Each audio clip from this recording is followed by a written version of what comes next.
اعوذ باللہ من الشیطان الرجیم بسم اللہ الرحمن الرحیم قال اللہ تعالی فی سورۃ الحجر وارسلنا الریاح لواقح فانزلنا من السماء ماء فاسقیناکموہ وما انتم لہ بخازنین صدق اللہ العظیم۔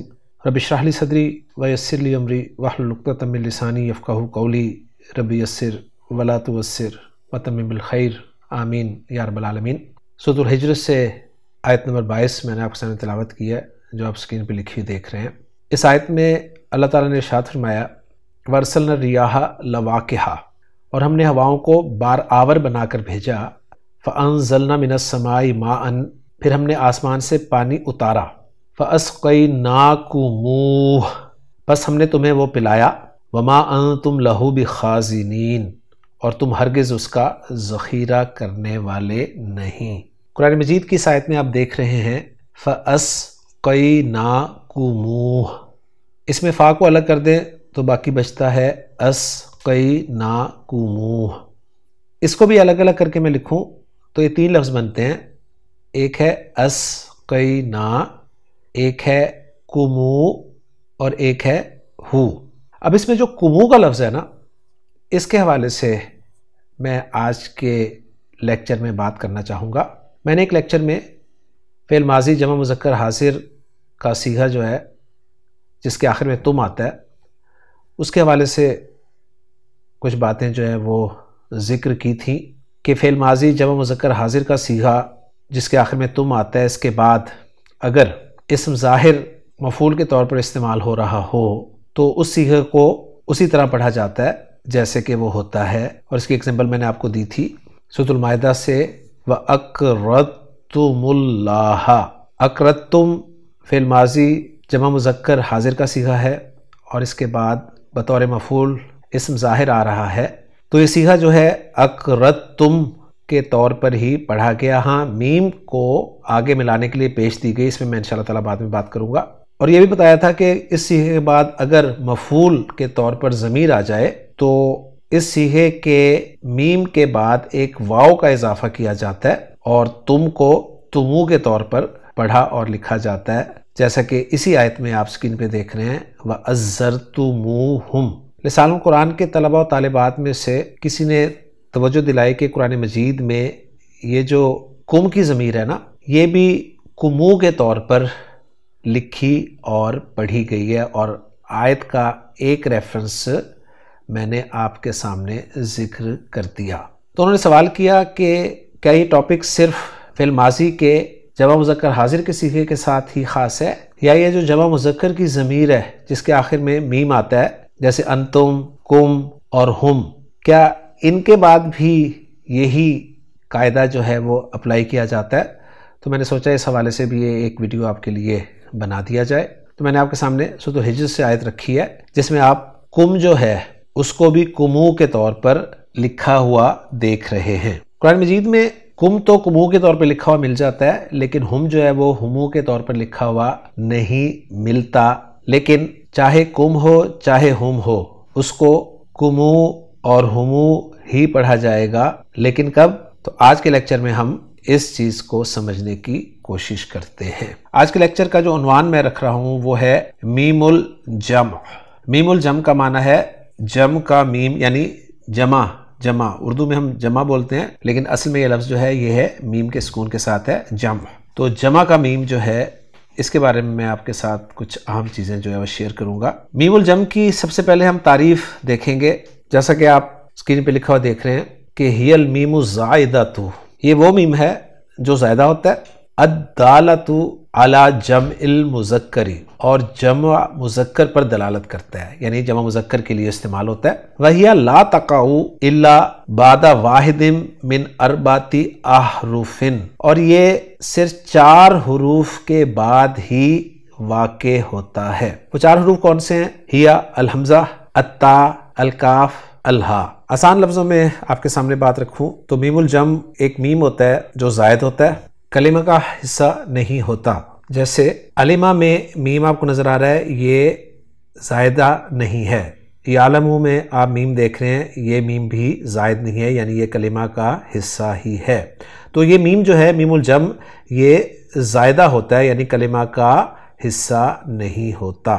حمزہ کے بعد اس کے واقع ہونے کی قرآن مجید میں ایک ہی ایگزامپل ہے، اور وہ ہے سورۃ الحاقہ، فَأَمَّا مَنْ أُوتِيَ كِتَابَهُ بِيَمِينِهِ فَيَقُولُ هَاؤُمُ اقْرَءُوا کتابیہ۔ تو یہ جو ہا ہے نا، اس میں میم جو آپ دیکھ رہے ہیں یہ میم الجم ہے اور حمزہ کے بعد واقع ہوا ہے۔ تا کے بعد اس کے واقع ہونے کی ایگزامپلز دیکھ لیں، مثلا یہ انتم میں موجود ہے، یعنی انتم میں جو میم آپ کو نظر آ رہا ہے نا، انتم ضمیر مرفوع منفصل کی بات میں کر رہا ہوں، اس میں جو میم نظر آ رہا ہے نا آپ کو، تا کے بعد یہ میم الجم ہے، کیونکہ آپ کو پتہ ہے کہ جم کا صیغہ ہے۔ پھر کنتم دیکھیں، پھر ناقص، اس میں جو میم نظر آ رہا ہے آپ کو تا کے بعد یہ میم الجم ہے، اور سکنتم میں آپ دیکھیں یہاں بھی فعل ماضی جمع مذکر حاضر کا صیغہ، یہ جو میم آپ کو نظر آ رہا ہے یہ میم الجم ہے اور تا کے بعد آ رہا ہے۔ کاف کے بعد آنے کی اس کی ایگزامپل جو ہیں وہ بھی دیکھ لیجئے، جیسے علیکم، اب یہ کم ضمیر جو مجرور متصل ہے، اس میں میم آپ دیکھ رہے ہیں یہ میم الجم ہے اور کاف کے بعد آ رہا ہے۔ اور ہا کے بعد آنے کی اس کی ایک دو ایگزامپلز آپ کے ساتھ شیئر کر دیتا ہوں۔ ایک ہے ربہم میں، دیکھیں آپ، یہ جو ربہم میں ہم کی ضمیر ہے، ضمیر مجرور متصل، اس کے آخر میں آنے والا میم جو ہے میم الجم ہے اور ہا کے بعد آ رہا ہے۔ اور دوسری ایگزامپل علیہم، اس میں آپ دیکھیں علی حرف جر کے بعد جو ضمیر مجرور متصل ہے جمع مذکر غائب کی، اس میں میم جو ہے یہ میم الجم کہلاتا ہے اور ہا کے بعد آ رہا ہے۔ دو ایگزامپل اس لیے دی ہیں کہ ربہم میں میم الجم سے پہلے ہا پر پیش ہے اور علیہم میں میم الجم سے پہلے ہا پر زیر ہے۔ اب میں آپ کو اپنے الفاظ میں میم الجم کے بارے میں بتاتا ہوں کہ قرآن مجید پڑھتے ہوئے آپ کو میم الجم کہاں پر ملے گا۔ تو میم الجم آپ کو ملے گا قرآن مجید میں یا تو سورۃ الحاقہ میں ہا لفظ میں، یا پھر جو ضمائر ہیں ان میں سے ضمیر مرفوع متصل تم میں، اور یہ تم کی ضمیر جو ہے ضمیر مرفوع متصل، یہ آپ کو فعل ماضی کی گردان میں ہی جمع مذکر حاضر کے صیغے میں ملتی ہے۔ دوسرا مقام ہوگا ضمائر میں ضمیر مرفوع منفصل انتم میں، اور یہ ضمیر جو ہے یہ ضمیر جمع مذکر حاضر کی ہے۔ اسی طرح ضمیر متصل کم میں، اور یہ کم جو ہے یہ ضمیر جمع مذکر حاضر کی ہے۔ ضمیر منصوب منفصل ایاکم میں، اور یہ ایاکم کی ضمیر جو ہے ضمیر منصوب منفصل، یہ بھی جمع مذکر حاضر کی ضمیر ہے۔ اسی طرح ضمیر مرفوع منفصل ہم میں، اور یہ ہم جو ہے جمع مذکر غائب کی ضمیر ہے، اور پھر ضمیر منصوب اور ضمیر مجرور متصل ہم میں، اور یہ ضمیر بھی جمع مذکر غائب کی ہی ضمیر ہے۔ اگلی بات جو ہے وہ نوٹ کر لیجئے کہ میم الجم ساکن ہوتی ہے۔ اس کی چند صورتیں میں آپ کے ساتھ شیئر کرتا ہوں۔ میم الجم جب متحرک سے پہلے ہو، یعنی میم الجم کے بعد اگر کوئی حرف حرکت والا ہو، تو ہمارے ہاں بر صغیر میں جو قرات رائج ہے، یعنی حفص کی قرات، اس کے مطابق میم الجم کو ساکن ہی پڑھا جاتا ہے۔ جیسے آپ سورۃ الفاتحہ میں دیکھیں، اللہ تعالیٰ نے ارشاد فرمایا صراط الذین انعمت علیہم غیر المغضوب علیہم ولا الضالین۔ اب یہاں پر دیکھیں علیہم میں جو میم الجم ہے یہ سکون کے ساتھ آئی ہے، اس لیے کہ اس کے بعد جو ہے وہ حرکت آ رہی ہے، دونوں جگہ پہ ایسے ہے۔ اسی طرح دوسری ایگزامپل دیکھیے، سورۃ المائدہ سے آیت میں آپ کے سامنے کوٹ کر رہا ہوں۔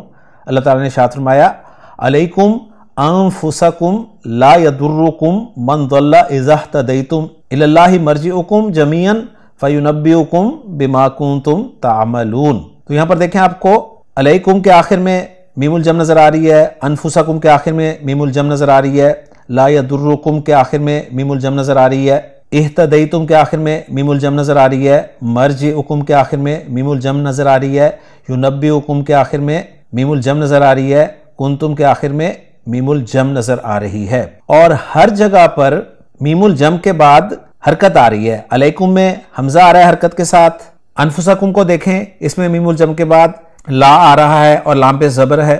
لا یضرکم کو دیکھیں میم الجم کے بعد جو من آ رہا ہے میم زبر کے ساتھ آ رہا ہے۔ اہتدیتم کو دیکھیں یہاں بھی میم الجم کے بعد الا آ رہا ہے اور الا میں حمزہ حرکت والا ہے۔ مرجعکم کو دیکھیں اس کے بعد جمیعاً لفظ آ رہا ہے جس میں جیم پر حرکت ہے۔ ینبئکم کو دیکھیں اس میں میم الجم کے بعد بما آ رہا ہے اور با پر حرکت آپ کو نظر آ رہی ہے. تو ایک صورت اس کی یہ میں نے آپ کے سامنے ذکر کر دی. دوسری صورت میم الجم کے حوالے سے یہ ہے کہ جب میم الجم ساکن سے پہلے ہو، یعنی میم الجم کے بعد کوئی ساکن حرف ہو، تو امام حفص کے نزدیک وصل کی حالت میں میم الجم کو ضمہ دیا جاتا ہے، یعنی اسے پیش کے ساتھ پڑھا جاتا ہے. جیسے دیکھیں سورۃ المائدہ میں اللہ تعالیٰ نے ارشاد فرمایا وَجَعَلَ مِنْهُمُ الْقِرَدَةَ، تو یہاں پر منہم میں میم الجم جو ہے اس کے بعد لام ساکن آ رہا ہے، تو ملا کر پڑھتے ہوئے میم الجم کو ضمہ یعنی پیش حرکت دی جا رہی ہے. اور اگر یہاں پر ہمیں رکنا پڑے تو پھر میم الجم کو ساکن ہی پڑھا جائے گا. ایک صورت یہ ہے کہ میم الجم سے پہلے ہا ہو. اب میم الجم کے بعد کی بات نہیں ہو رہی، میم الجم سے پہلے صرف ہا کی صورت کی بات ہو رہی ہے. نہ تو میم الجم سے پہلے کاف کی بات ہو رہی ہے، نہ تا کی بات ہو رہی ہے، نہ حمزہ کی بات ہو رہی ہے، صرف ہا کی بات ہو رہی ہے. میم الجم سے پہلے ہا ہو اور اس ہا سے پہلے یا ساکن ہو تو ہا پر زیر پڑھی جائے گی. جیسے علیہم، اب یہاں پر ہا پر زیر پڑھی گئی. ہا جو ہے یہ میم الجم سے پہلے ہے اور ہا سے پہلے یا ساکن ہے.